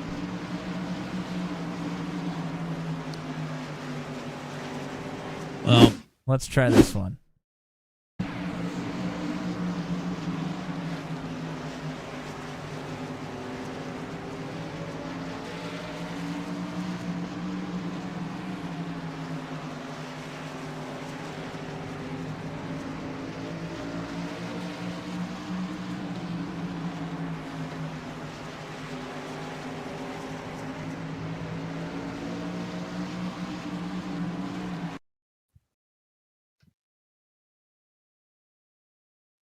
Usually it helps if they give us stuff. But if they don't give us stuff, then we could just move on, I suppose, and I can go and figure that one out for next week's broadcast. Okay, you can go ahead. I'm going to keep it in fast forward here. There shouldn't be many laps left in the race at this point. Oh, there it is. Okay. Matney gets into the back of the 55, has a big run. Ellison tries to pull up in front when Matney has a huge run on the top side. 55 straight head on into the inside wall. That would be all she wrote for Paul Ellison, running 7th at the time. And we'll end up finishing down in 16th. So not going to be a good night for him. But a couple of drivers that had good nights. How about Kyle Zittle? He is the victor for the second time in his career with the VTS. Brantley Gainey, another podium here on the season, his second.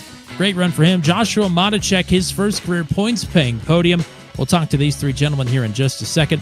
Matt Schlosser, Josh Freed, your top 5. Those are chasers, along with Brantley Gainey. Big points nights for them. Schlosser should leave Bristol with the points lead. Freed in 5th. Samar to season best P6. Nicely done for him. 7th for Steve Roman. 8th for Rodney Matney, the last driver on the lead lap.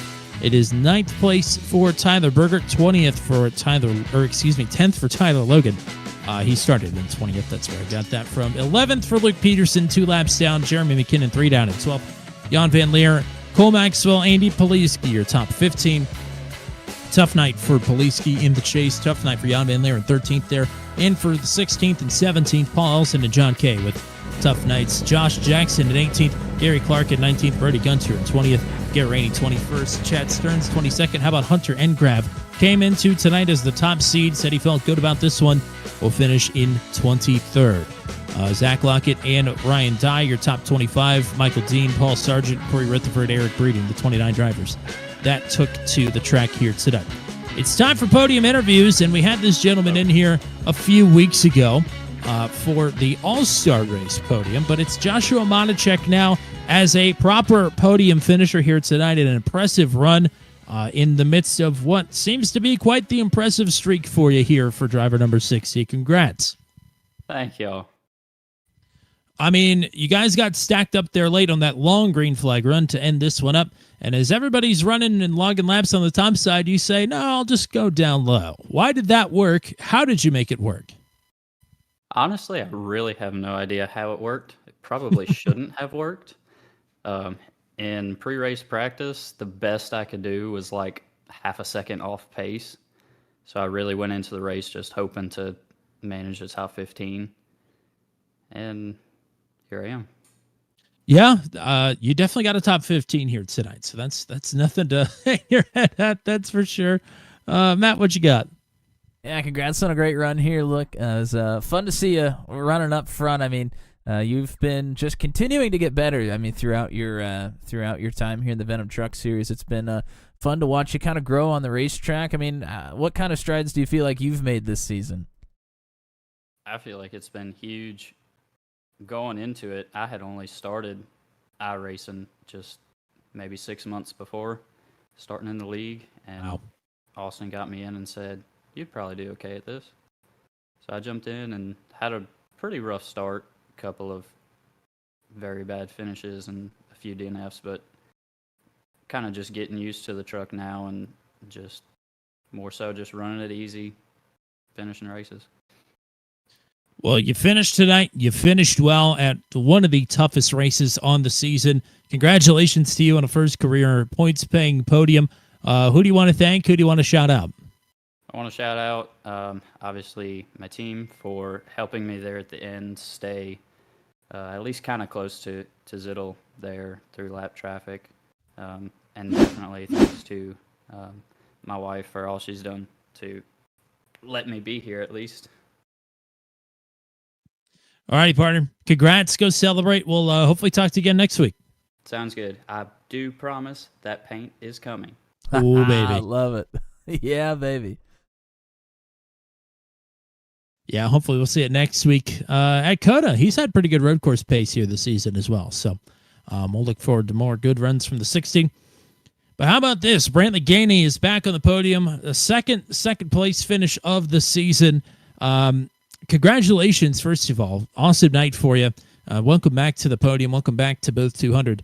I'm sure you probably wanted to get that one better here tonight, but big picture, you're the top chaser of the night. I know, man. It is crazy. Thanks, guys. That was a much different race than I envisioned it was going to turn out to be. It was brutal. I was not expecting those green flag runs at all. No, there were a couple of long ones, that huge one to finish out the race.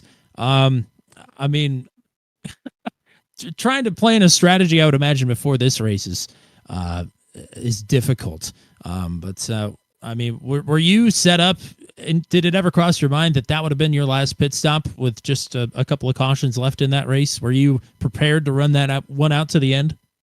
Well, after my lap 28, attempt to be Ken Block, I decided at that point that I was going to try to keep a set of tires for any late cautions. But once I got back up, and if I got back to the top 5 after I think I pitted on lap 128 or something like that. I wasn't coming back in. So I wasn't going to give up that track position. Track position was so important. You could almost control the narrative from the outside lane. People they just couldn't get a run underneath you. But yeah, no, planning this strategy out, we were, I think, lap 50, like lap 55, and then lap 110. I think we were going to pit, but I can tell you, I didn't have much tires left, and but I really wanted to get past Vittel. But I figured I'd let him. I would give him at least one. Oh, sure, yeah. Everybody gets one. Matt, what you got? Yeah, congrats on a fantastic run here, Brantley. Good to see you running up front here for a lot of this one. You've put yourself in a great position moving forward in the chase. A lot of your chase counterparts did not have very good nights at all here tonight with that big wreck right in the middle of the race. I mean, you got to be feeling a little juiced up going into the next few weeks. Man, I can tell you, I didn't expect it coming in 9th in points.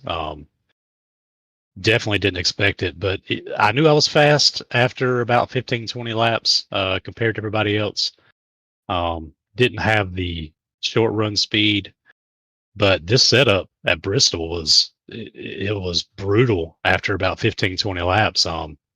Tires really fell off, and I mean, hey man, insert coin. We're here to win this thing. I thought Jan was going to be right there with me, and unfortunately, he got involved in that. I don't even remember. I think it was when Jeremy spun, and yeah, I think we all ended up wadded up at the top of the track at some point. So, and but yeah, man, I can't be more excited. My teammates supported me. The wife, kids, everybody cheered me on. I'm sure the wife was in the chat for the race. Yep. I'm stoked. Second place, Bristol. I mean, yes. Well, I'm glad you're fired up. You've been clicking off silently here the last few weeks. Put yourself in a great position to get into the chase, and you're immediately capitalizing. I'm smelling. Anybody else smell that? I smell 2011 Tony Stewart. How about that? Low seed, high finish. All the best Let's to you do here it. in the next 4 weeks. Hell yeah. Yeah, I feel a championship this year. We're going to do it, man. We're going to do it. All right. Well, great job here tonight. Great first step. We'll hopefully talk to you again next week. Thanks, guys. Well, the man not racing for a championship, but racing for the dubs, and he has clicked one off here tonight. We talked to him earlier in the night, but it is the decent one. Kyle Zittel, driver 53, goes P1 here tonight. Second career Venom Truck Series victory. Congratulations. Thank you. Oh, holy shit. Have you caught your breath yet? No. Oh, your card's No. listed wrong. No, I haven't caught my breath yet. That was insane. Just, wow, damn. That whole time, just, running to get up front and then running, looking in my mirror, seeing Josh catching me. Josh threw it in a couple times, I think, and, it didn't stick, and I was still out front, and then he fell off, and then I looked back, and there's, Smoking Joe behind me. And I kept looking in the right corner and just seeing, 0.6 become 0.5, become 0.4, and traffic, and whew, God bless, man. I mean, Josh was able to get through on the bottom there, but I mean, that only lasted for about 20 laps or so before you're able to get him back. I mean, why was the top line where you were able to make so much hay? Not just you, Paul Ellison did a particularly good job there as well, defensively and offensively. Yeah, I was just able to keep more speed on the top when, the tires were really under me and the tires were still fresh. Running practice yesterday, this was a 20th place long run truck. Mostly because it would have been dead in the fence and exploded. Blowed up real good. I couldn't more than 15 laps just, keep it under me. And the understatement is I have the best teammates I could ever ask for. People racing for championships, people who have been up front all year. First thing out of John K's mouth is back to turn up. You're driving it in way too hard. And I just let that sink in and just tried to do it more and more and more. And I mean, shit, I ran 115 laps on those tires and they were 59, 51.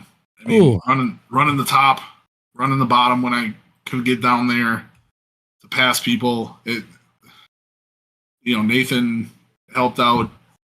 It just felt like, every 5 seconds I would just say, this thing is still trying to kill you. It's all it's trying to do. Like, I don't know what happened to this setup in this track, but that's all it does is try to kill you. And to know you got to go 220 laps, back it up, let it ride, and, had a lot of help. And I appreciate it more than I could ever explain. Matt, what you got for your winner? Wow, what a congratulations, man. It's been a while. You've been close, in the past couple of seasons, but you haven't been able to get it done. I mean, this has to feel just absolutely incredible. It does.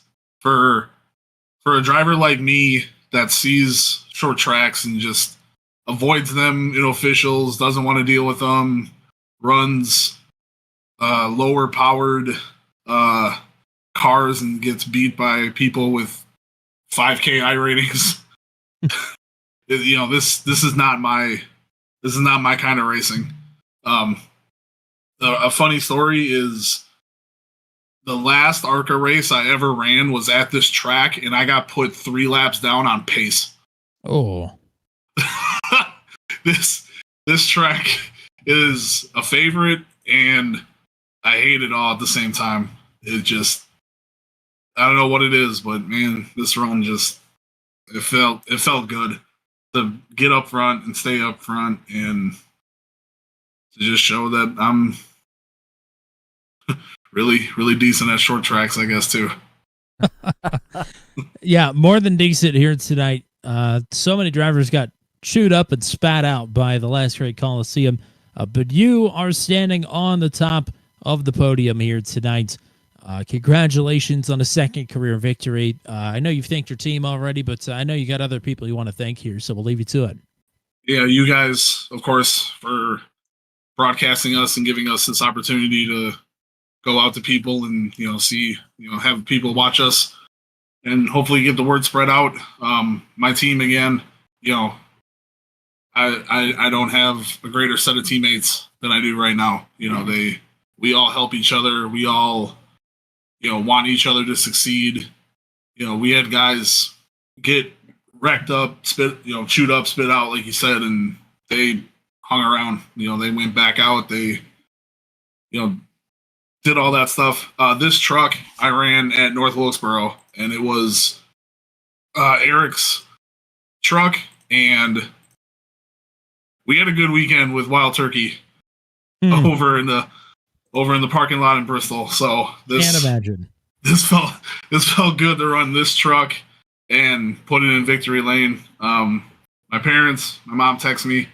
My wife, she didn't really know what to do when I just started making a whole bunch of noise and then went dead silent.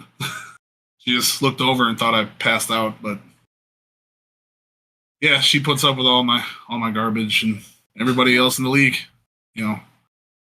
It's a good group. We're getting better day by day, and yeah.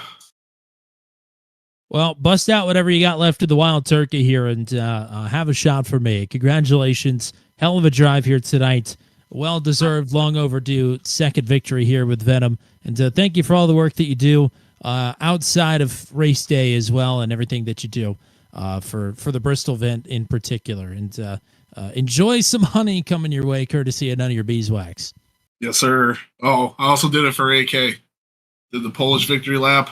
I take a picture of his banner at Bristol every year. even though it's the same picture, it never changes. But that picture is really freaking cool to me. And our seats this year, I looked at my wife. I said, I think I'm going to meet AK tonight. We were up there. Well, shout out to the Polish Prince and shout out to the decent one, Kyle Zitto. Kyle Zitto, your winner here tonight. Congratulations. Thank you, boys. Oh, yeah. That's the stuff we like. Bristol, I can't believe how well it went. I know only 8 drivers finished on the lead lap. 16 out of our 29 drivers finished. But, I mean, that was really all in 2 accidents that most of those drivers found their way out. This was relatively tame here tonight. Dare I? I'm not going to say that. Yes, it was. It was. I don't know if I would call it tame because we did have a lot of self spins that we don't have automatic cautions, so the cautions don't get thrown for them. I mean, drivers definitely had their problems here tonight. But I mean, you said it. I mean, the big calamity came really in one accident that took out a ton of drivers. And it just left not that many left. And those that were left did put on a good show for us here tonight. So, I mean, there was something for everybody here throughout the evening. And I think a Kyle Zittle win is also something for everybody as well. So, there was so many good things about tonight. This is a great way to kick off the first ever chase-style playoffs in Venom Truck Series history. The first ever postseason of any sort in Venom Truck Series history. It was a good one tonight. Yeah, least ever cautions with the Venom Truck Series at Bristol. 8 tonight was the final number in the 220 lap race. Well done to the drivers. Do quickly before we get into our outro here, want to give you the point standings as they sit currently. We won't have a graphic for it, of course, but we can tell you Matt Schlosser is the points leader by 7 markers over John Kay, who maintains the second position. Boy, even just a few positions ahead further, or a little bit less time on pit road, and John Kay could have had the points lead still coming out of a pretty disastrous night here at Bristol for him. Jan Van Leer is third. Brantley Gainey +5 to fourth. He is only 11 points off of the lead. Paul Ellison still sitting in the top 5. He's 15 points behind. Joshua Freed back there, 16 points behind in P6. Andy Poliski, 17 back in 7th. Hunter Engrav, 8th, 19 points back. He had an 18-point lead to 10th coming into tonight. That is a huge point swing for Engrav. He will have some work to do. He is the favorite to win next week at COTA, but he's still got to survive to get the victory or get a good point stick. Luke Peterson is up 1 spot to 9th, but it was not a good night for him. He finishes he is 26 back of the top dog, Matt Schlosser. And of course, Hayden Palumbo, who was not here tonight due to the tropical storms down in Florida. He will have a pretty hefty hole to dig out of if indeed he is going to continue on with the playoff run here. So those are the standings. Schlosser, Kay, Van Leer, Gainey, and Ellison, the top 5 exiting Bristol here tonight. Really cool night, as it always is here with the Venom Truck Series at Bristol. Jar Honey headed to Kyle Zittle's way. And we have so many people that are just so sweet in our chats, night in and night out. We certainly do, Tommy. There is Hunter Leach hopping in right here at the very end. T to you too. We are going to talk to you here in just a moment. I'm calling an emergency meeting after this one is over. But shout out also to John Kay hopping in the chat. Hopefully the rest of this chase format goes better for John Kay here. He had a tough night tonight. A tough pill to swallow with that incident. Just getting caught up in it. Tyler Berger was here as well. Always good to have Tyler here in the field and in the chat cheering on Josh. Shout out to Beta Marie cheering on Josh as well. Lindsay G, big congratulations to KZ, the dude there. Also shout out to Nathan Reynolds at Car Inside hopping in the chat. Stickers McQueen.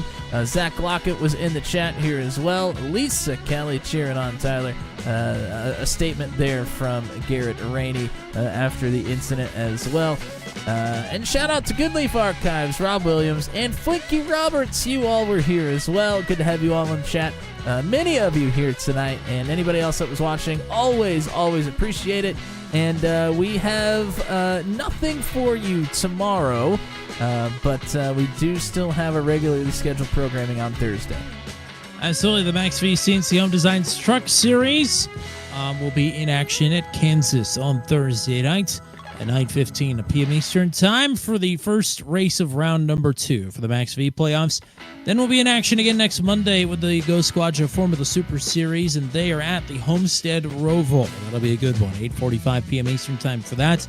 That will lead us back into, and I've said it a couple times already, but now I'm starting to second-guess myself. I think it's the Circuit of the America race for round number 2 of the Chase. Let me go look.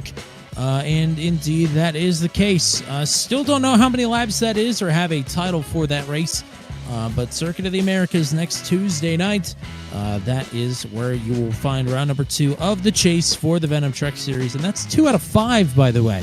We're already in the closing stretch of the season here. And it's just not going to get any easier until we get this one all wrapped up at Kentucky here in a few weeks. So thank you all for joining us very much here tonight. Thank you to None of Your Beeswax Apiary of Wild Honey in Wartburg, Tennessee. Thank you to Steve Roman and family, as always, for going above and beyond for the Bristol race for Max V. Or excuse me, for the Venom Truck Series. Thank you to the Venom Truck Series admin team as well. Thank you to the GOAT, the one and only Mr. Matt Williamson. Until we meet again here from Bristol Motor Speedway, I'm Tommy Cook saying so long and congratulations to the decent one, Kyle Zittel, your winner here tonight for the second time in his Venom Truck Series career.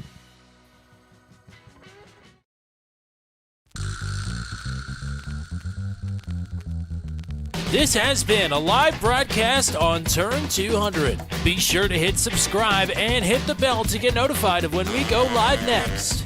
Thank you very much for joining us, and we'll see you again soon.